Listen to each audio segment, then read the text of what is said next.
Hello everybody, I'm Miss Jessica from EVPL Oakland, and today we're continuing our Chapter Book Storytime Variety Pack series where we preview just a little bit of a novel because there is so much out there. We want to make sure that you are aware of some things that we highly recommend.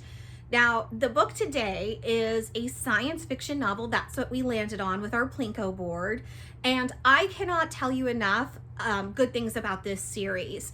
This is one of my favorite series, and I am not lying when I say that, or I'm not exaggerating when I say when I read this book for the first time, my jaw dropped.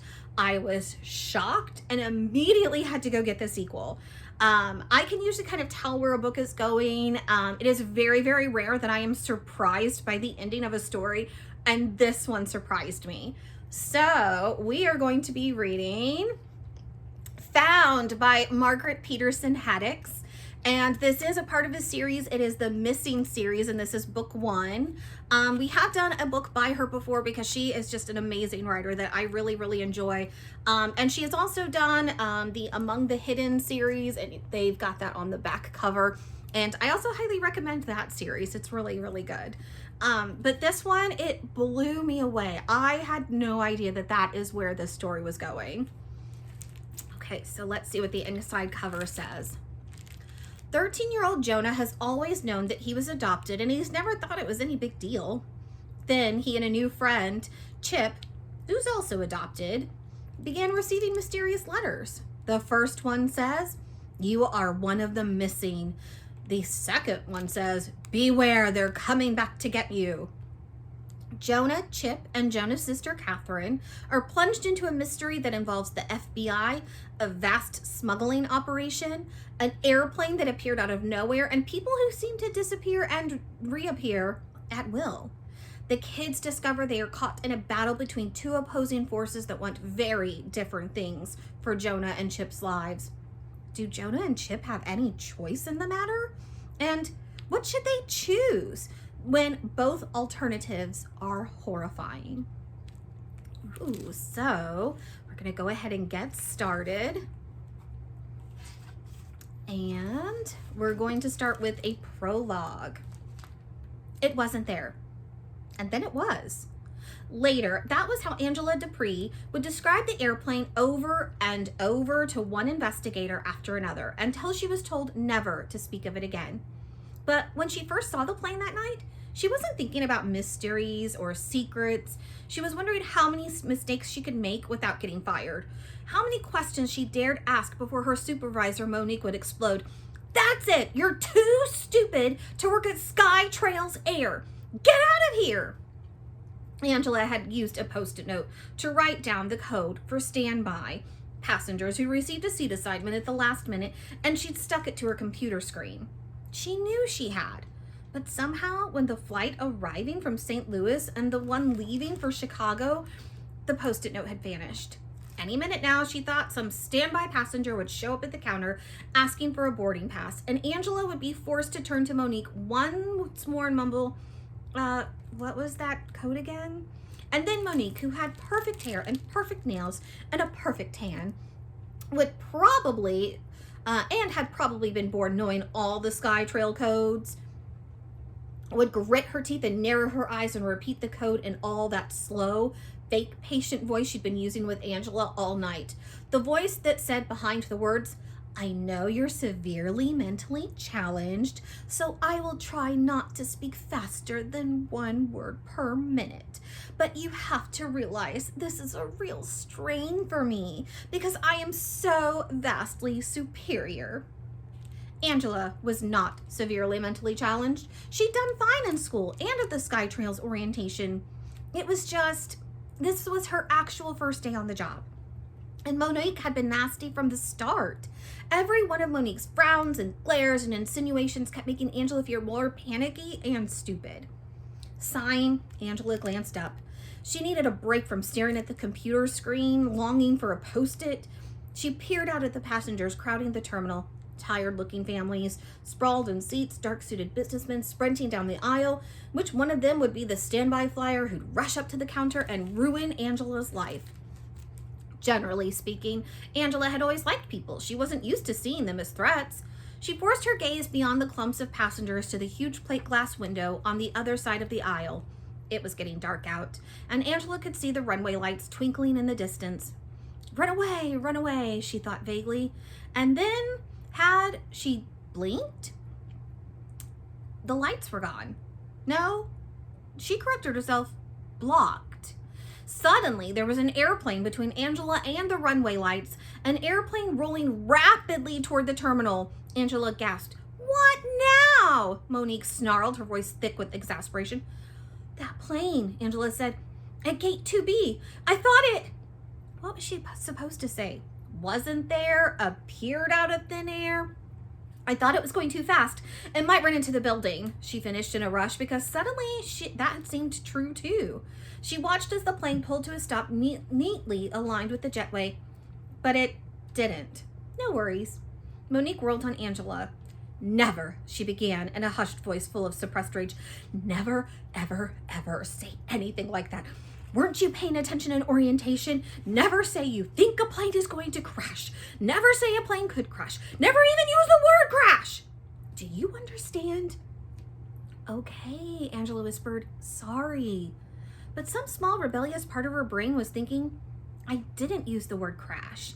Weren't you paying attention to me? And if a plane was really going to run into the building, wouldn't SkyTrails want its employees to warn people to get them out of the way? Just as rebelliously, Angela kept watching the plane park at 2B instead of bending her head back down to concentrate on her computer.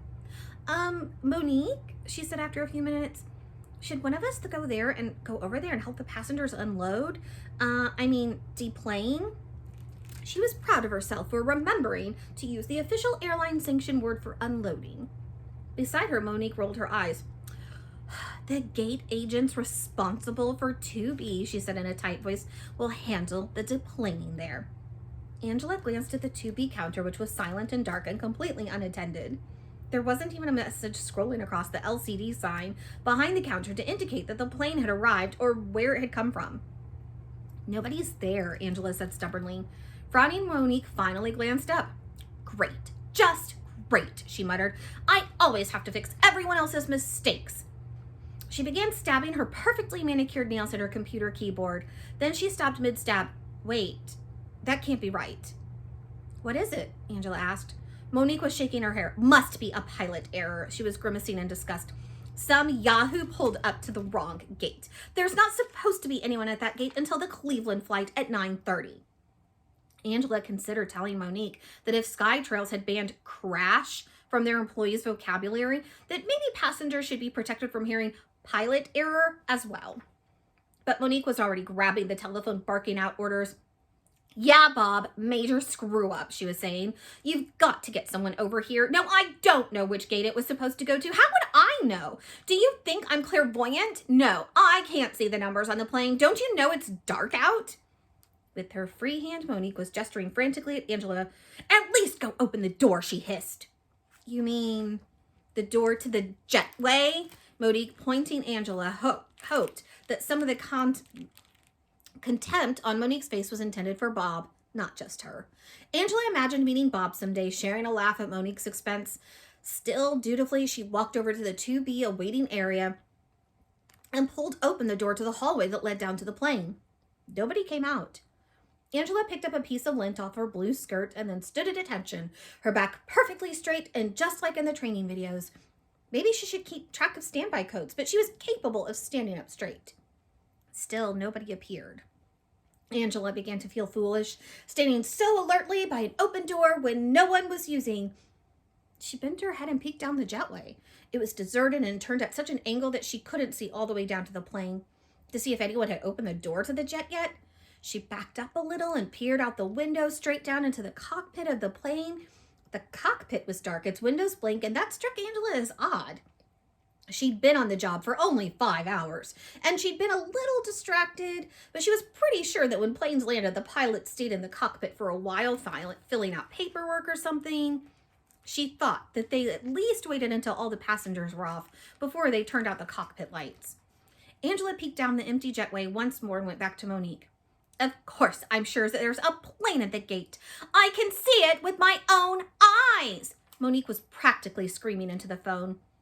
She shook her head at Angela, and for the first time, it was almost in a companionable way, as if to say, at least you know there's a plane there, unlike the other morons I have to deal with. Monique cupped her hand over the receiver and fumed to Angela. The incompetence around here is unbelievable. The control tower says that the plane never landed, never showed up on radar. The SkyTrails dispatcher says we're not missing a plane. Everything that was supposed to land in the past hour pulled up to the right gate, and all the other planes due to arrive within the next hour or so are accounted for. How can so many people just lose a plane? Or how could we find it? Angela thought. The whole situation was beginning to seem strange to her, otherworldly. But maybe that was just a function of being new to the job, of having spent so much time concentrating on the computer and being yelled at by Monique. Maybe airports lost and found planes all the time, and that was just one of those things nobody had mentioned in the SkyTrails orientation. Did anybody try to contact the pilot? Angela asked cautiously. Of course, Monique said, but there's no answer. He must be on the wrong frequency. Angela thought of the dark cockpit, the way she hadn't been able to see through the windows. She decided not to mention this. Should I go back and wait? Monique nodded fiercely and went back to yelling into the phone. What do you mean this isn't your responsibility? It's not my responsibility either. Angela was glad to put a wide aisle and 2 waiting areas between herself and Monique again.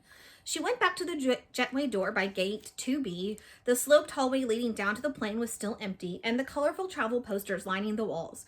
SkyTrails, your ticket to the world, seemed jarringly bright. Angela stepped into the jetway. I'll just go down far enough to see if the door is open, she told herself. It may be a violation of protocol, but Monique won't notice, and not when she's busy yelling at everyone else in the airport. At the bend in the ramp, Angela looked around the corner. She had a limited view, but caught a quick glimpse of a flight attendant's little gallery with neatly stowed drink carts. Obviously, the jetway door was standing wide open. She started to turn around, already beginning to debate with herself about whether she should report this information to Monique. Then she heard what? A whimper? A cry? Angela couldn't exactly identify the sound, but it was enough to pull her down the jetway.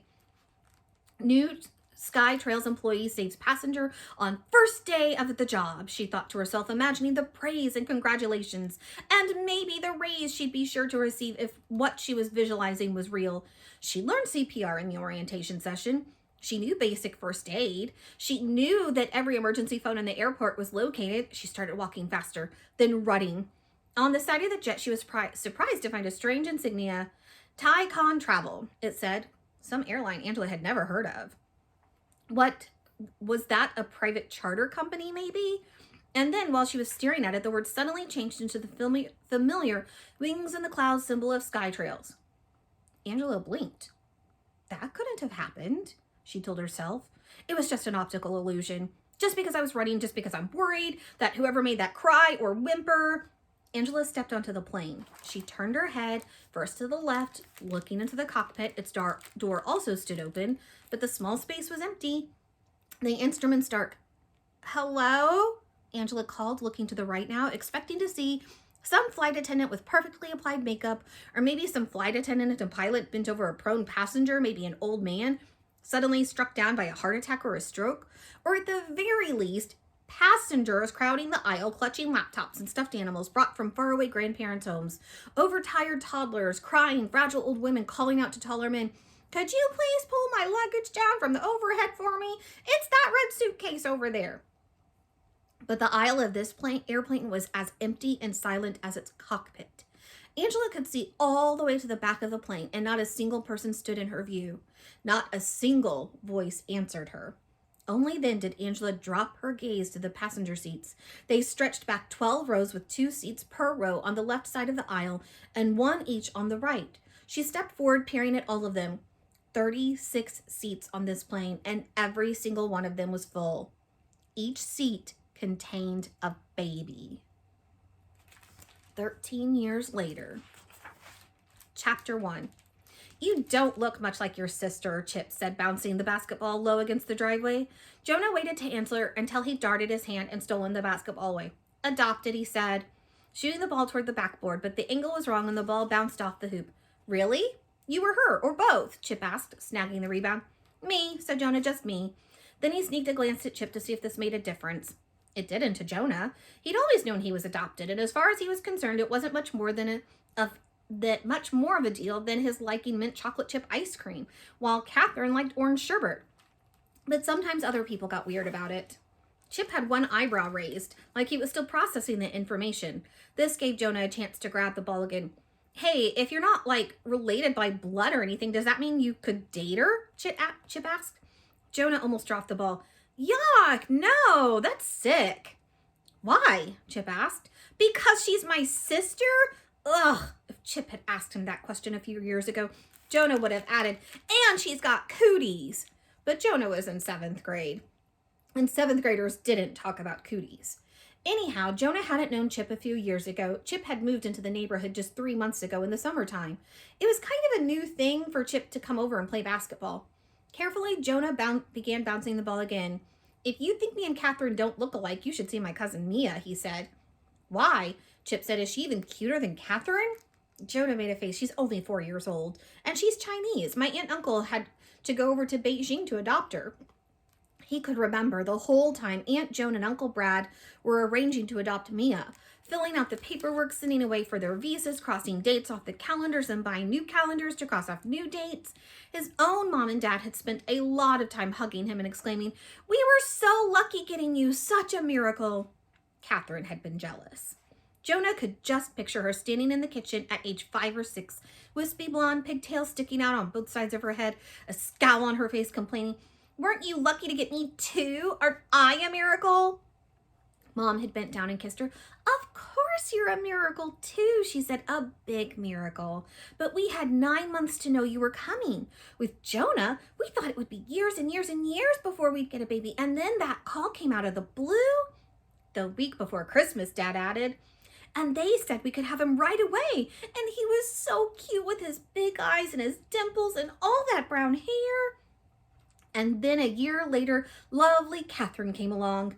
Dad reached over and put his arms around her waist, pulling her close until she giggled. And we had a boy and a girl, and we were so happy because we had everything we wanted. Jonah's parents could be so sappy. He didn't have too many gripes about them as parents went. They were pretty decent. But they told that story way too often about how excited they'd been getting that call out of the blue, getting Jonah. Also, if he was listing grievances, he often wished that they'd had the sense not to name him after a guy who got swallowed up by a whale. But that was another minor thing. Now he aimed carefully and sent the ball whooshing through the net. It went through cleanly, the perfect shot. Chip flopped down off the grass beside the driveway. "Man," he said, "you're going to make that basketball team for sure." Jonah caught the ball as it fell through the net. "Who says I'm trying out?" Chip leaned forward. "Well, aren't you?" he asked. "You've got to. That's like what everyone wants. The basketball players get all the chicks." This sounded so ridiculous coming out of Chip's mouth that Jonah fell into the grass laughing. After a moment, Chip started laughing too. It was like being a little kid again, rolling around the grass, laughing, not caring at all about who might see you. Jonah stopped laughing and sat up. He peered up and down the street. Fortunately, nobody was around to see them, so he whacked Chip on the arm. "So," he said, "do you have a crush on my sister?" Chip shrugged, which might mean yes, or "would I tell you if I did," or "I haven't decided yet." Jonah wasn't sure what he wanted to know anyway. He and Chip weren't really good friends yet, but Chip having a crush on Catherine could make everything very weird. Chip lay back in the grass, staring up at the back of the basketball hoop. "Do you ever wonder what's going to happen?" he asked. "I mean, I really, really want to make the basketball team, but even if I make it in 7th grade and 8th grade, and then there's high school to deal with, whoa, and then there's college and being a grown-up, it's all pretty scary, don't you think?" "You forgot about planning your funeral," Jonah said. "What?" "You know, if you're going to get all worried about being a grown-up, you might as well figure out what's going to happen when you're 90 years old and die." Jonah said. Personally, Jonah didn't like to plan anything. Sometimes at the breakfast table, his mom would ask the whole family what they wanted for dinner. Even that was way too much planning for Jonah. Chip opened his mouth to answer, then shut it abruptly and stared hard at the front door of Jonah's house. The door was opening slowly, and Catherine stuck her head out. "Hey, Jonah," she called, using the nickname she knew would annoy him. "Mom says to get the mail." Jonah tried to remember if he'd seen the mail truck gliding through the neighborhood. Maybe when he and Chip were concentrating on shooting hoops. He hoped it wasn't when they were rolling around in the grass laughing and making fools of themselves. But he obediently jumped up and went over to the mailbox, pulling out a small stack of letters and ads. He carried the mail up to Catherine. "You can take it on into Mom, can't you?" he asked mockingly. "Or is that too much work for Princess Catherine?" After what he and Chip had been talking about, it was a little hard to look her in the eye. When he thought about the name Catherine, he still pictured her as she'd been a few years ago, with pudgy cheeks and those goofy-looking pigtails. Now that she was in 6th grade, she'd changed. She'd slimmed down and shot up and started worrying about clothes. Her hair had gotten thicker and turned more of a golden color, and she spent a lot of time in her room with the door shut, straightening her hair or curling it or something. Right now, she was even wearing makeup. A tiny smear of brown over her eyes, black on her eyelashes, a smudge of red on her cheeks. Weird, weird, weird. "Hey, Jonah Brain, can't you read?" Catherine asked, as annoying as ever. "This one's for you." She pulled a white envelope off the top of the stack of mail and shoved it back into his hands. It did indeed say Jonah Skidmore on the address label. And it wasn't the type of mail he usually got. Usually if he got mail, it was just postcards or brochures reminding him about school events or basketball leagues or Boy Scout campouts. This envelope looked very formal and official, like an important notice. "Who's it from?" Catherine asked. "It doesn't say." That was strange too. He flipped the envelope over and ripped open the flap. He pulled out one thin sheet of paper. "Let me see," Catherine said, jostling against him and knocking the letter out of his hands. The letter fluttered slowly down to the threshold of the door, but Jonah had already read every single word on the page. There were only 6. "You are one of the missing." All right, we're going to stop there. It's the beginning of chapter 2. So, I love that they do this kind of prologue with this mystery, a plane full of babies, and then you are left with kind of a little bit of a cliffhanger at the end of chapter 1 to see if you want to keep going. All right, so this book, we do have print copies at several of our locations. There is also an audiobook on actual audio CDs if you'd like to check that out to listen to it.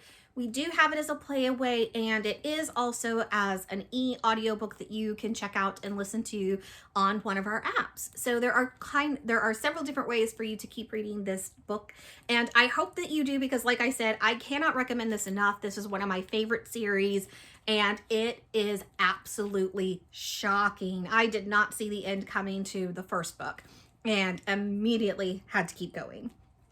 All right, well, thank you so much for joining us. We're going to pause here for just a moment and find out what we're reading next time. All right, we just finished reading our science fiction story, so we're going to see what we're going to be reading next time. And we have our different categories that we choose from.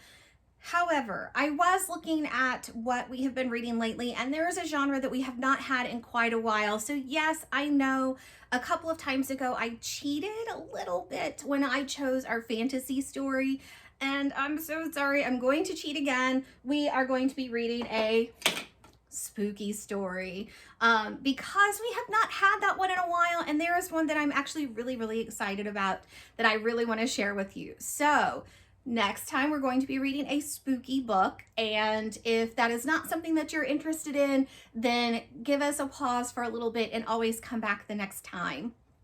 All right, so thank you so much for joining us. Don't forget, you can find us on all of the different social medias. We also have an EVPL library YouTube page where we have all of our different videos posted, so you can always find a lot more fun things on there, including crafts and stories. And again, always check us out on our website, evpl.org, for all of our amazing resources. Thank you again for joining us, and I hope to see you again soon. Bye.